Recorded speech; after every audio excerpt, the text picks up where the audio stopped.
Hallo und herzlich willkommen zu einem neuen YouTube-Video. Heute schauen wir uns an, wie man Bluetooth-Kopfhörer in den Pairing-Modus bringt bzw. mit seinem Handy verbindet. Als Beispiel-Handy haben wir ein Xiaomi Mi 9T Pro, aber es geht eigentlich grundsätzlich mit jedem Xiaomi-Gerät, sieht es dann halt so aus. Für Samsung-Geräte sieht es nochmal ein wenig verändert aus, aber im Grundsatz sind die Funktionen alle ähnlich. In den Einstellungen müsst ihr euer Bluetooth-Menü gehen und dann findet ihr meistens eine Liste von bereits verbundenen Geräten, die ihr schon mal verbunden hattet und dann meistens eine Liste. Also entweder wird sie bei euch automatisch ergänzt von eurem Handy, dass das automatisch sucht, oder ihr müsst halt hier zum Beispiel auf diesen kleinen auf diese kleinen Block gehen, dann sucht er die Geräte in der Umgebung und ihr müsst auf eurem Handy aktiviert haben, dass fremde Geräte euer Gerät sehen können, sonst können die Kopfhörer euch nicht finden, beziehungsweise kennt das Handy, kann die Kopfhörer nicht finden. Dann geht ihr, wie gesagt, auf dieses kleine Aktualisierungssymbol und dann fangen wir beispielsweise mit den Nothing Ear One an. Diese klappt man auf, sie sind an und bei 90% der Kopfhörer wird an der Seite, unten oder an irgendeiner Ecke eine Taste sein, auf die ihr länger drauf drückt. Die meisten Kopfhörer werden dann weiß pulsieren beziehungsweise blinken und dann könnt ihr eigentlich auch schon aktualisieren auf eurem Handy und dann findet ihr die Kopfhörer auch schon. Kann man draufdrücken, dann müsst ihr die Kopplung akzeptieren, drückt ihr drauf und schon sind die Kopfhörer verbunden automatisch.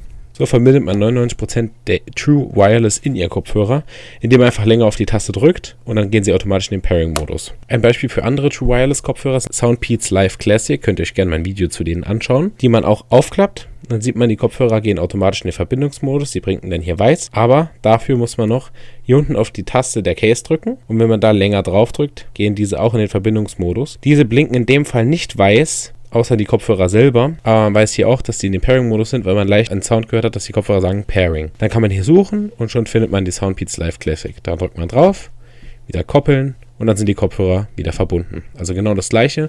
So funktionieren, wie gesagt, die meisten True Wireless Kopfhörer. So verbindet ihr die. Meistens einfach eine Taste suchen, länger draufdrücken und dann sind sie aktiv. Ein besonderes Beispiel sind jetzt hier diese Kopfhörer. Die sind schon etwas älter, sind Skullcandy Kopfhörer. Nur ich wollte gerne auch das als an diesem Beispiel bringen, falls es die vorigen Sachen bei eurem Kopfhörer nicht funktioniert haben. Und zwar ist es bei diesen so, dass man beim Andrücken, ist in diesem Fall die Taste, dass man beim Andrücken die Taste halten muss, während die Kopfhörer angehen. Man sieht, jetzt sind sie angegangen, sie blinken blau, aber man muss weiter halten, bis sie dann abwechselnd in verschiedenen Farben blinken. Bei vielen Kopfhörern ist es auch so, wie gesagt, dass man lange die An-Taste halt anhalten muss, bis sie in den Pairing-Modus kommen. Dann kann man auf Aktualisieren gehen, dann wartet man kurz, bis die Kopfhörer erkannt werden. Und nach wenigen Sekunden sehen wir auch hier schon die Kopfhörer, können diese ebenfalls verbinden, müssen die Kopplungsanfrage annehmen und dann sind die Kopfhörer hier auch verbunden. Also zusammengefasst zwei Möglichkeiten. Entweder länger auf die Taste eurer Kopfhörer drücken, bis sie dann blinken und damit im Verbindungsmodus sind. Oder bei den Kopfhörern lange die An-Taste halten, bis sie in den Verbindungsmodus gehen. Mit diesen zwei Verfahren werdet ihr 99% der Bluetooth-Kopfhörer mit eurem Handy verbinden können. Falls das Verfahren bei euren Kopfhörern doch anders sein sollte, dann liest in der Beschreibung nach. 100% der Hersteller werden in der Beschreibung zeigen oder erklären, wie man die Kopfhörer verbinden kann. Aber das hier ist, wie gesagt, das einfachste Verfahren für den